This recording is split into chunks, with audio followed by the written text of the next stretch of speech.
Hi friends, എല്ലാവർക്കും online ക്ലാസ്സിലേക്ക് സ്വാഗതം. ഇന്ന് നടന്ന 6ാം ക്ലാസ്സിൻ്റെ അടിസ്ഥാന പാഠാവലി ക്വസ്റ്റ്യൻ പേപ്പറിൻ്റെ ആൻസർ കീ ആണ് നമ്മൾ ഡിസ്കസ് ചെയ്യുന്നത്. എല്ലാ ചോദ്യങ്ങളുടെയും ഉത്തരം വളരെ വിശദമായിട്ട് തന്നെ ഇതിൽ ഉൾപ്പെടുത്തിയിട്ടുണ്ട്. നിങ്ങൾ ആദ്യമായിട്ടാണ് ഈ ഓൺലൈൻ ക്ലാസ് എന്ന ചാനൽ കാണുന്നതെങ്കിൽ ഒന്ന് സബ്സ്ക്രൈബ് ചെയ്ത് സപ്പോർട്ട് ചെയ്യുക. അപ്പോൾ 2 മണിക്കൂറാണ് നമുക്ക് സമയം ഉണ്ടായിരുന്നത് അല്ലേ? നിർദ്ദേശങ്ങളെല്ലാവരും വായിച്ചു കാണുമെന്ന് വിചാരിക്കുന്നു. മൂല്യനിർണ്ണയ പ്രവർത്തനങ്ങൾ ആരംഭിക്കുന്നതിന് മുമ്പ് 15 മിനിറ്റ് സമാശ്വാസ സമയമാണ്. ആ സമയം ചോദ്യങ്ങൾ നന്നായി വായിച്ചു മനസ്സിലാക്കിയിരിക്കുമെന്ന് കരുതുകയാണ്. 6 ചോദ്യങ്ങൾക്ക് ഉത്തരം എഴുതിയാൽ മതി. എല്ലാ ഉപചോദ്യങ്ങൾക്കും ഉത്തരം എഴുതണം. 2 പ്രവർത്തനം വീതം നൽകിയിട്ടുള്ള ചോദ്യങ്ങളിൽ ഏതെങ്കിലും ഒന്നിന് മാത്രം ഉത്തരം എഴുതിയാൽ മതി. അപ്പോൾ നമ്മുടെ ആദ്യത്തെ പ്രവർത്തനം വായിക്കാം എഴുതാം ആണ്. ഹരി എന്നാണ് നാടകത്തിൽ നിന്റെ പേര്. കസേരയിലിരിക്കുന്ന സാറാണ് നിന്റെ അച്ഛൻ. ഞാൻ വായിക്കുന്നത് ശ്രദ്ധിച്ച് കേട്ട് നീ അച്ഛനോട് പറയണം. സാർ വായിച്ചു തന്നു. അച്ഛൻ വരുമ്പോൾ എനിക്ക് ഒരു ഓണമുണ്ടും ഓടക്കുഴലും വാങ്ങിക്കൊണ്ടുവരണം. എല്ലാവരും ഞാൻ പറയുന്നത് കേൾക്കാൻ കാതോർത്തിരിക്കുകയാണ്. പക്ഷേ ആ ശബ്ദം മാത്രം പുറത്തേക്ക് വരുന്നില്ല. എൻ്റെ ധർമ്മസങ്കടം ആരറിയാൻ? ഇന്നലെ വരെ പേടിയോടെ നോക്കിയിരുന്ന സാറിൻ്റെ മുഖത്ത് നോക്കി അച്ഛാ എന്ന് എങ്ങനെ വിളിക്കും?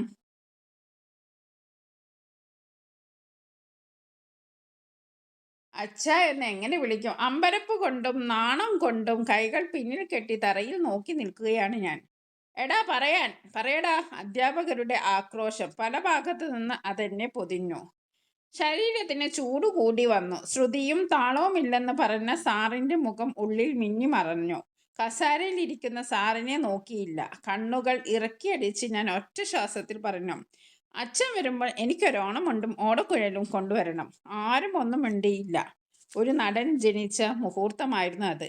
ഒരു പിഴവുകളോടെയെങ്കിലും ഒരു നവജാത നടൻ. അഭിനയത്തിൻ്റെ പടവുകൾ മുരളി. ചോദ്യം ഇതാണ്: മുരളി അഭിനയിക്കുന്ന കഥാപാത്രത്തിൻ്റെ പേര്? ഹരി, ഗിരി, മുരളി, രാജു. എന്താണ്? ഓപ്ഷൻ എ ആണ് ശരിയായ ഉത്തരം. എന്താണ്? ആദ്യത്തെ ലൈന് തന്നെ ഹരി എന്നാണ് നാടകത്തിൽ നിന്റെ പേര് എന്നാണ്. അപ്പോൾ ഹരിയാണ് പേര്. അച്ഛൻ വാങ്ങിക്കൊണ്ടുവരേണ്ടത് എന്തെല്ലാമായിരുന്നു? ഓണത്തപ്പനും ഓണക്കൊടിയും ഓണമുണ്ടും ഓടക്കുഴലും ഓണവില്ലും ഓണക്കൊടിയും ഓടക്കുഴലും ഓണപ്പൂക്കളും. അപ്പോൾ ഹരി എന്നാണ് നിന്റെ പേര്, കസേരയിലിരിക്കുന്ന സാറാണ് നിന്റെ അച്ഛൻ, പിന്നെ എന്താ പറയുക, അച്ഛൻ വരുമ്പോൾ എനിക്ക് ഒരോണമുണ്ടും ഓടക്കുഴലും വാങ്ങിക്കൊണ്ടുവരണം. അപ്പോൾ രണ്ടാമത്തെ ബി ആണ് ഓപ്ഷൻ. ഇനി അടുത്തത്, മുരളിയോട് ആക്രോശിച്ച് സംസാരിച്ചത് ആരായിരുന്നു? കൂട്ടുകാർ, രക്ഷിതാക്കൾ, അധ്യാപകർ, നാട്ടുകാർ. ആരാണ്? അധ്യാപകർ. സി ഓപ്ഷനാണ് ശരി.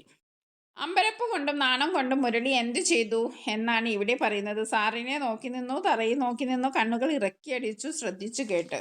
അപ്പോൾ ഇവിടെ തന്നെ ചോദ്യത്തിൽ വായിച്ചാൽ നമുക്കറിയാം എന്താണ്?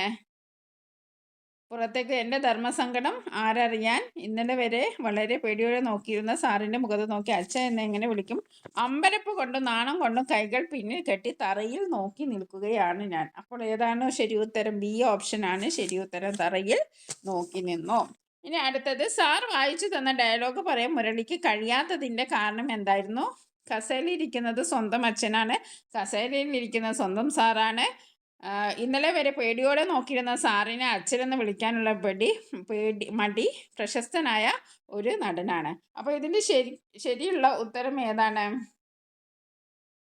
ഇതിൽ കസേരയിലിരിക്കുന്നത് സ്വന്തം സാറാണ്. രണ്ടാമത്തെ ഓപ്ഷൻ ശരിയാണ്. പിന്നെന്താണ്? മൂന്നാമത്തെ ഓപ്ഷനും ശരിയാണ്. ഇന്നലെ വരെ പേടിയോടെ നോക്കിയിരുന്ന സാറിനെ അച്ഛനെന്ന് വിളിക്കാനുള്ള മടി. അപ്പോൾ നമ്മുടെ ഉത്തരം 2ഉം 3ഉം ശരി എന്നുള്ളതാണ്. അത് ഓപ്ഷൻ സി ആണ്. ഓക്കെ. ഇനി അടുത്ത ചോദ്യം പോസ്റ്ററാണ്. രണ്ടാമത്തെ ചോദ്യം. അരങ്ങ് എന്ന പേര് നാടക ശില്പശാല ഡിസംബർ 30 നിങ്ങളുടെ വിദ്യാലയത്തിൽ സംഘടിപ്പിക്കുന്ന പ്രമുഖ നാടക കലാകാരൻ വെങ്കിട സുബ്രഹ്മണ്യനാണ് ക്ലാസുകൾ നയിക്കുന്നത്. പ്രസ്തുത പരിപാടിയുടെ പോസ്റ്റർ തയ്യാറാക്കാനാണ്. അപ്പോൾ നമ്മൾ എന്ത് എഴുതുക? നാടക ശില്പശാല, പിന്നെ ഞങ്ങളുടെ വിദ്യാലയത്തിൽ ഡിസംബർ 30 ഒരു ദിവസത്തെ നാടക ശില്പശാല സംഘടിപ്പിക്കുന്നു. ക്ലാസുകൾ നയിക്കുന്നത് പ്രമുഖ നാടക കലാകാരൻ വെങ്കിട സുബ്രഹ്മണ്യൻ. വിഷയങ്ങൾ: അഭിനയത്തിൻ്റെ അടിസ്ഥാനങ്ങൾ, ശബ്ദവും ശരീരഭാഷയും, വേദി അനുഭവങ്ങൾ. സ്ഥലം സ്കൂൾ ഓഡിറ്റോറിയം. സമയം രാവിലെ 10 മുതൽ വൈകിട്ട് 4. പങ്കെടുക്കാൻ ആഗ്രഹിക്കുന്നവർ രജിസ്റ്റർ ചെയ്യുക. എല്ലാവർക്കും സ്വാഗതം. ഓക്കെ, ഇതൊരു ബോക്സിലൊക്കെ ആക്കി വളരെ ഭംഗിയായിട്ട് എഴുതുക. എല്ലാവരും എഴുതിയിട്ടുണ്ടാവുമെന്ന് വിചാരിക്കുന്നു. വളരെ എളുപ്പമുള്ള ചോദ്യമാണ്.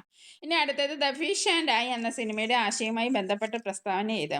ഭൂമി എന്ന മനോഹര തീരത്ത് വന്നു ചേർന്നവരെല്ലാം അതിൻ്റെ അവകാശികളല്ല. ഇറാനിയൻ സംവിധാനമായ മജീദ് ബാജിയാണ് ഈ ചിത്രം സംവിധാനം ചെയ്തത്. അത് തെറ്റാണ്.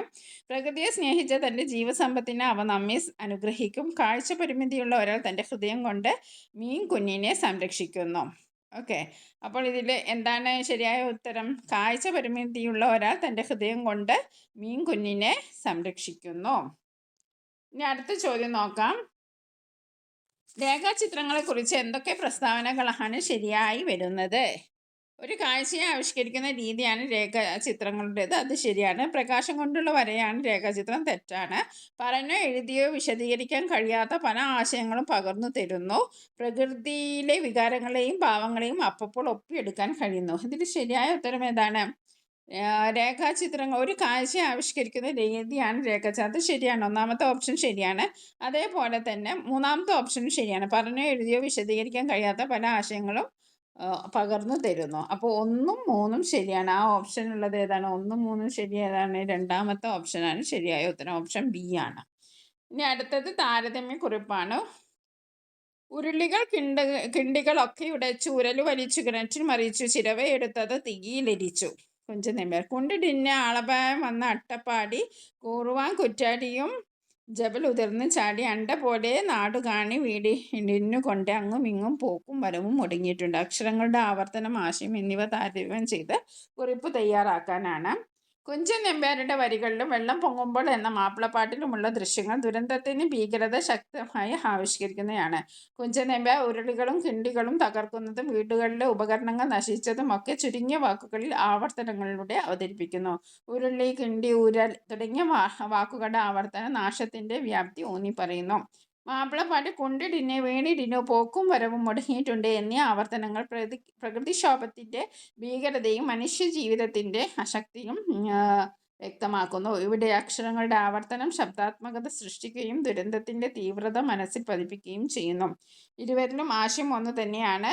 ദുരന്തങ്ങൾ മനുഷ്യ ജീവിതം തകർക്കുന്നു. എന്നാൽ കുഞ്ചൻ നമ്പ്യാർ ഗൃഹജീവിതത്തിലെ നഷ്ടങ്ങൾ കാണിക്കുമ്പോൾ മാപ്പിളപ്പാട്ട് സാമൂഹിക ജീവിതം പൂർണ്ണമായി നിലച്ച കാഴ്ചയാണ് വരച്ചു കാട്ടുന്നത്. ഇനി അടുത്തത് ഒരു താരതമ്യക്കുറിപ്പാണ്. ഫോട്ടോ നിങ്ങൾ കണ്ടല്ലോ. മമ്മൂട്ടിയും അതേപോലെ തന്നെ MT സാറുമുള്ള ഒരു മനോഹരമായ ദൃശ്യമാണ്. എറണാകുളത്ത് ഒരു പ്രോഗ്രാമിനിടയിൽ കാലിടറിയ അദ്ദേഹത്തെ പിടിക്കാനാണ് എൻ്റെ നെഞ്ചിൽ ചാനു നിന്നപ്പോൾ ആ മനുഷ്യൻ്റെ മകനാണ് ഞാനെന്ന് എനിക്ക് തോന്നി. ആ ഒരു യുഗപൊലിമ മങ്ങിമറിയുകയാണ്. എൻ്റെ മനസ്സ് ശൂന്യമാവുന്ന പോലെ തോന്നുന്നു. ഞാൻ എൻ്റെ ഇരു കൈകളും മലർത്തി വയ്ക്കുന്നു. മമ്മൂട്ടി. ഈ ഫോട്ടോയും കുറിപ്പും മലയാളത്തിൻ്റെ പ്രിയപ്പെട്ട എഴുത്തുകാരൻ MT വാസുദേവൻ നായർ അന്തരിച്ചപ്പോൾ നടൻ മമ്മൂട്ടി പങ്കുവച്ചതാണ്. ഫോട്ടോയും നടൻ്റെ അഭിപ്രായം താരതമ്യം ചെയ്ത് കുറിപ്പ് തയ്യാറാക്കുക. ഇനി അടുത്തത് അഭിമുഖ ചോദ്യാവലി. അഷ്ടപതി ഗായകനായ നരളത്ത് രാമപൊതുവാളിൻ്റെ ഫോട്ടോയും അടിക്കുറിപ്പും തയ്യാറാക്കിയ പ്രശസ്ത ഫോട്ടോഗ്രാഫർ മധുരാജ് നിങ്ങളുടെ വിദ്യാലയത്തിലെ ഫോട്ടോ ചിത്ര പ്രദർശനം ഉദ്ഘാടനം ചെയ്യാൻ എത്തുന്നു എന്ന് കരുതുക. അദ്ദേഹവുമായി നടത്തുന്ന അഭിമുഖത്തിന് ആവശ്യമായ ചോദ്യാവലി തയ്യാറാക്കുക. കുറഞ്ഞത് 5 ചോദ്യങ്ങളും വേണം.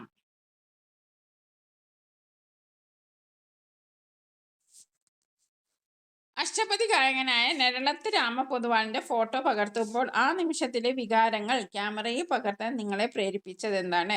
ഒരു ഫോട്ടോഗ്രാഫറായി മനുഷ്യരുടെ വികാരങ്ങളും ആത്മീയതയും ഒരുമിച്ച് പകർത്തുമ്പോൾ നിങ്ങൾ നേരിടുന്ന പ്രധാന വെല്ലുവിളികൾ എന്തെല്ലാമാണ്?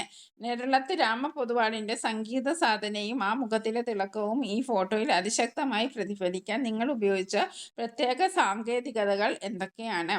ഫോട്ടോഗ്രാഫി ഒരു കലയായിട്ടും ചരിത്രരേഖയായിട്ടും നിലനിൽക്കണമെന്ന് നിങ്ങൾ വിശ്വസിക്കുന്നുണ്ടോ? അതിന് കാരണം വിശദീകരിക്കാമോ? ഫോട്ടോഗ്രാഫി താല്പര്യമുള്ള വിദ്യാർത്ഥികൾക്ക് നൽകാൻ നിങ്ങളുടെ പ്രധാന ഉപദേശം എന്തായിരിക്കും? ഇന്നത്തെ മൊബൈൽ ക്യാമറകളുടെ കാലത്ത് പ്രൊഫഷണൽ ഫോട്ടോഗ്രാഫിക്കുള്ള പ്രസക്തിയെക്കുറിച്ച് നിങ്ങളുടെ അഭിപ്രായം എന്താണ്? 5 ചോദ്യങ്ങൾ എഴുതിയാൽ മതി. ഇനി അടുത്തത് കുറിപ്പാണ്. പ്രശസ്ത ചിത്രകാരന്മാരായ റസാഖ് കോട്ടക്കൽ, വിക്ടർ ജോർജ്, മധുരാജ് എന്നിവ പകർത്തിയ ഫോട്ടോകൾ നിങ്ങൾ കണ്ടല്ലോ. അവയിൽ നിങ്ങൾക്ക് ഇഷ്ടപ്പെട്ട ഫോട്ടോ ഏതാണ്? അതിൻ്റെ പ്രത്യേകതകളും നിങ്ങളുടെ നിരീക്ഷണങ്ങളും ഉൾപ്പെടുത്തി കുറിപ്പ് തയ്യാറാക്കുക. റസാഖ് കോട്ടക്കൽ, വിക്ടർ ജോർജ്, മധുരാജ് എന്നിവർ പകർത്തിയ ഫോട്ടോകളിൽ എനിക്ക് ഏറ്റവും അധികം ഇഷ്ടപ്പെട്ടത് മധുരാജ് പകർത്തിയ അഷ്ടപതി ഗായകനായ നിരളത്ത് രാമപൊതുവാളിൻ്റെ ഫോട്ടോയാണ്. ആ ഫോട്ടോയിൽ സംഗീതത്തിൽ മുഴുകിയിരിക്കുന്ന കലാകാരൻ്റെ ആത്മനിഷ്ഠയും സമർപ്പണവും വ്യക്തമായി കാണാം. കണ്ണുകൾ പകുതി അടഞ്ഞ നിലയിൽ പാടി സ്വയം മറന്നിരിക്കുന്ന മുഖഭാവം സംഗീതത്തിൻ്റെ ആത്മീയതയെ സൂചിപ്പിക്കുന്നു. ഈ ഫോട്ടോയുടെ പ്രത്യേകത വെറും ഒരു ദൃശ്യമല്ല, അതൊരു അനുഭവമാണ് എന്നതാണ്. പ്രകാശവും നിഴലും ചേർന്നുണ്ടാകുന്ന ഭാവഭേദങ്ങൾ കലാകാരൻ്റെ അന്തർലോകത്തെ തുറന്നു കാണിക്കുന്നു. ഫോട്ടോ കാണുമ്പോൾ സംഗീതം നമ്മുടേതായിട്ടുള്ള ഒരു അനുഭവമായി മാറുന്നു എന്ന തോന്നൽ ഉണ്ടാകുന്നു. ഒരു യുഗത്തിൻ്റെ സാംസ്കാരിക പൈതൃകത്തെ നികർത്തിയ ഒരു ചരിത്രരേഖയായി ഈ ഫോട്ടോ നിലനിൽക്കുന്നു. അതിനാലാണ് ഈ ചിത്രം എനിക്ക് ഏറ്റവും ഇഷ്ടപ്പെട്ടത്. ഇനി അടുത്തത് ഒരു കത്താണ്. ദ ഫിഷ് ആൻഡ് ഐ എന്ന സിനിമ കണ്ടല്ലോ. സിനിമയുടെ ആശയം അവ നിങ്ങളിൽ ഉയർത്തിയ ചിന്തയും ഉൾപ്പെടുത്തി കൂട്ടുകാരന് കത്തെഴുതുക. അപ്പോൾ സ്ഥലവും തീയതി എഴുതുക. പ്രിയ സുഹൃത്തെ, സുഖമാണെന്ന് കരുതുന്നു. ഇവിടെ എല്ലാം നന്നായി നടക്കുന്നു. കഴിഞ്ഞ ദിവസം ഞാൻ ഫിഷ് ആൻഡ് ഐ എന്ന ചെറു സിനിമ കണ്ടു. അത് എന്നിൽ ഏറെ ചിന്തകൾ ഉണർത്തി. കാഴ്ച പരിമിതിയുള്ള ഒരാൾ തൻ്റെ ഹൃദയത്തിൻ്റെ ശക്തിയാൽ ഒരു മീൻകുഞ്ഞിൻ്റെ ജീവൻ രക്ഷിക്കുവാൻ ശ്രമിക്കുന്നതായിരുന്നു സിനിമയിലെ പ്രമേയം. എത്ര ശക്തമാണ് ഈ സിനിമ എന്ന് കണ്ണുകളില്ലെങ്കിലും മനുഷ്യനിലെ കരുണയും ഉത്തരവാദിത്ത ബോധവും എത്ര ശക്തമാണെന്ന് ഈ സിനിമ നമ്മെ പഠിപ്പിക്കുന്നു. ജീവികളെ സ്നേഹിക്കുന്ന മനസ്സാണ് യഥാർത്ഥ കാഴ്ചശക്തിയെന്ന് സിനിമ വ്യക്തമാക്കുന്നു. പ്രകൃതിയോടും ജീവജാലങ്ങളോടും കൂടുതൽ കരുതലോടെ പെരുമാറണം എന്ന ചിന്ത എനിക്കുണ്ടായി. ചെറിയൊരു കഥയിലൂടെ വലിയ സന്ദേശം നൽകുന്ന ഈ സിനിമ നീയേയും കാണണമെന്ന് ഞാൻ ആഗ്രഹിക്കുന്നു. അവസരം കിട്ടുമ്പോൾ തീർച്ചയായും കാണണം. ഇനി എഴുതാം. സ്നേഹത്തോടെ നിങ്ങളുടെ പേരെഴുതുക. ഇനി അടുത്തത് ഒരു ചിത്രമാണ്. ചിത്രം നിങ്ങൾ കണ്ടല്ലോ. അപ്പോൾ മുകളിൽ കൊടുത്ത ചിത്രത്തിന് ഒരു വിവരണം നൽകുക. അപ്പോൾ ചിത്രത്തിൽ നമ്മൾ കാണുന്നത് എന്താണെന്ന് വെച്ചിട്ടുണ്ടെങ്കിൽ ഒരു മരം, അത് വെട്ടി നശിപ്പിക്കപ്പെട്ടതാണ്. പക്ഷെ അതിനോട് കുറച്ച് വള്ളിച്ചെടികൾ അല്ലേ, വള്ളിച്ചെടികൾ വളരുന്നുണ്ട്. ആ വൃക്ഷത്തിൻ്റെ ആ പാതി മുറിഞ്ഞ് അവിടെ ഒരു പക്ഷി കൂടുണ്ടാക്കിയിട്ടുണ്ടല്ലേ, അതിൻ്റെ കൂടും നമ്മൾ കാണാം.